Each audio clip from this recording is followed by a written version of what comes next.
I love saying yes to things that I can't do yet, but I have enough time to learn before I get done, things like this. I love saying yes to things with a little bit of risk and a lot of opportunity. I love saying yes to new things and to growth. I love it. So I think that the growth mindset is something really important. I believe in the growth mindset wholeheartedly. I believe that we're not fixed. We don't just have a set of skills that we're born with. We can learn new skills, and we can grow, and we can change, and we can evolve into a multitude of things that probably most of us can't even imagine what's possible for us to do ourselves. I think that most of us don't touch the sides of what's possible, and a lot of the time that's because we're scared, we're not sure. The unknown sometimes seems so huge, and we don't know what's going to be there, so we don't do anything, and we stay where we are. And that's okay if we like where we are, but I think it's important to know that we can grow and we can change. So there's a myth that you can either sing or you can't sing. And I know it's a myth because I learned to sing. I learned to sing from scratch not that long ago, very recently actually. And so that's how I know that there's things probably inside you that if you develop and grow them, they can become into more than you can imagine. When I was younger, I was incredibly shy. I used to hate anything which would draw attention to me. I hated anything where it was like strangers and talking to strangers. Hated it. I used to want to just melt into the background. I wanted to be swallowed by the floor. I would never put my hand up in class, for example. Hated it. And really, I was shy, but also I was fearful of being rejected, fearful of making a mistake. What if it didn't work? What if I said something and people were like, why are you saying that? What if I looked stupid? Those were all my thoughts. Like, I was thinking it's going to go badly, it's going to go wrong. So I always held back. That was my natural default. I think there's something really comforting about fear, because fear is one of those things that we learn when we're really young. We're exploring the world, we're going out into the world, and our parents or our caregivers, they're like, be careful. That's dangerous. So the first thing that we hear when we're trying out new things is you need to be cautious, you need to be aware that there is danger. And that's correct when you're tiny and you're trying to touch the stove. But whenever we grow older, and then we're adults and we're faced with new scenarios, often we react in the same way as when we were really small and encountering a new scenario with fear. But we don't have to. So it all changed for me whenever I found out that my boyfriend was lying to me. And we were together for years and very happy, so I thought. And then, when you've just got something in your gut, there's something just not quite right about this. So I followed my gut and found that he was lying about so many things. And not only was he lying, he was cheating on me, he was a drug addict, he was an ex-drug dealer, he stole £5,000 from me, which is basically all I had at the time. I was distraught. I was devastated. I couldn't believe that this happened to me. Felt like something that you would just see on a awful sitcom or something. And my world was in pieces. I didn't know what to do, and I was just sitting in this misery, thinking about how did this happen? How have I got to this place? And I was telling my friends about it, and they were like, that is a terrible, this is a terrible relationship. We're glad you're out of it. That's awful. Obviously he's not for you, but everything happens for a reason. And I think when people say that, what they mean is, in the end, something good is going to come out of all this. Something better lies in the future for you. But I was impatient, and I wasn't ready to sit and wait and work out what is the universe going to bring me that makes this all make sense. I needed out of this mental misery. And it took me a long time. But eventually I realized that you cannot control what anyone does. You can never control what they're thinking, what they say to you. But you can control what you do, how you react. That's you. That's within your control.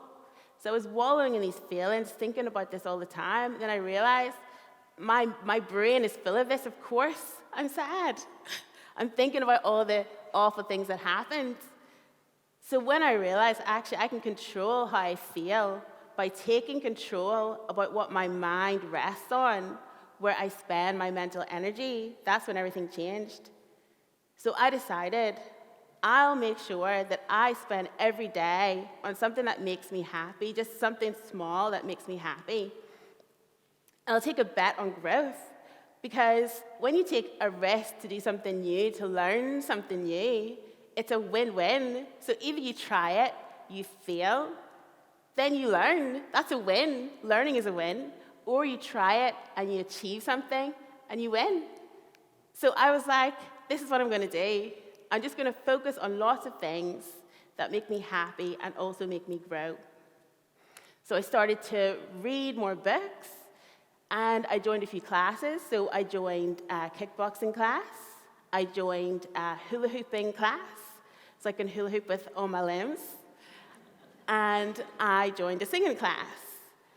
Just things that I saw, like, around, I thought, that looks fun. But I was also, before, I was thinking, yeah, but do I have the time? And maybe I'm not going to be. I didn't know how to hula hoop at all. You know, at school, when everybody's hula hooping, mine just always fell right down. So I was like, I'm going to do these things. I'll learn, or I'll achieve something. Either way, it's a win. So that's what I did. I spent my time and filled it with things that nurtured me and my curiosity, instead of just thinking about what other people were thinking and what had happened. I just switched it around and took control. And that's when everything changed. So with my singing, I would record every week after class and during class what I'd done to mark my progress, so I could see what I needed to work on, and I could see what was going well and what wasn't. And then I was also writing really short little songs, more like poems, and I shared them with my friends, and they started sharing it with their friends, and I was like, okay, this is nice. So then I was like, I'll put it on Facebook.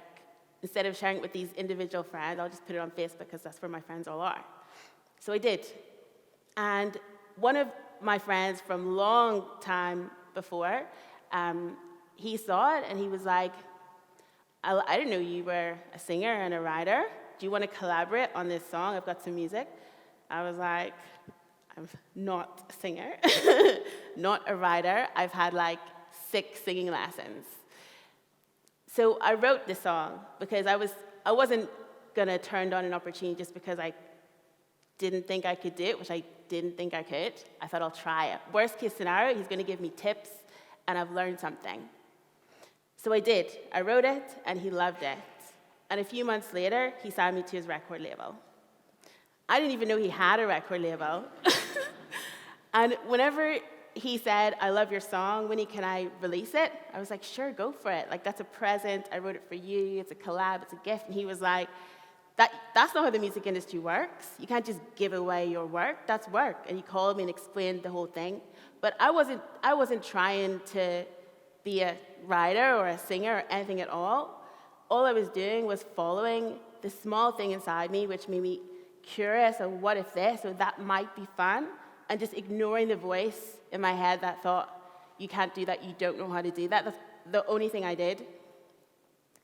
And whenever I started to make a little bit of progress in music, I thought everyone would be like happy for me, because like this is like a good thing, right?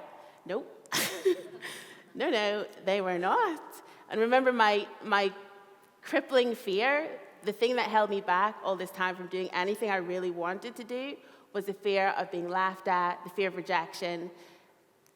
And so, do you want to hear some of the things that people said whenever I started to do music? Here, Winnie, you can't just start to sing in your 20s. People have been singing since they're 5 years old.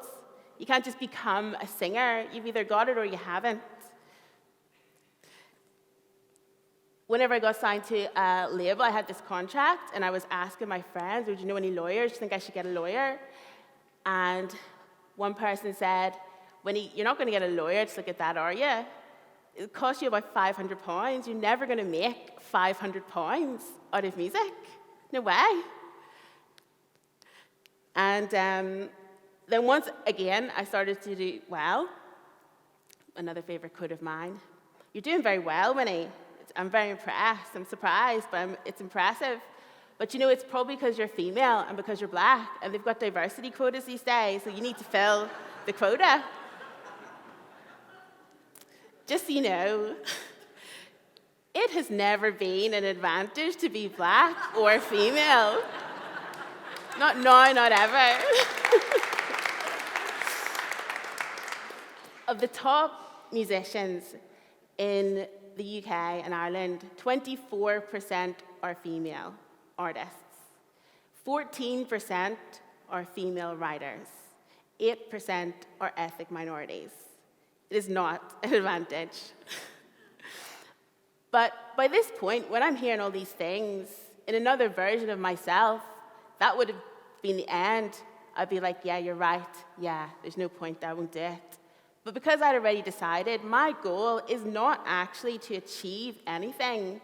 It's just to focus on my growth, just to learn more, to enjoy the process, and to focus on that little bit more each time, not focusing on like an end destination. I was having fun. I am having fun.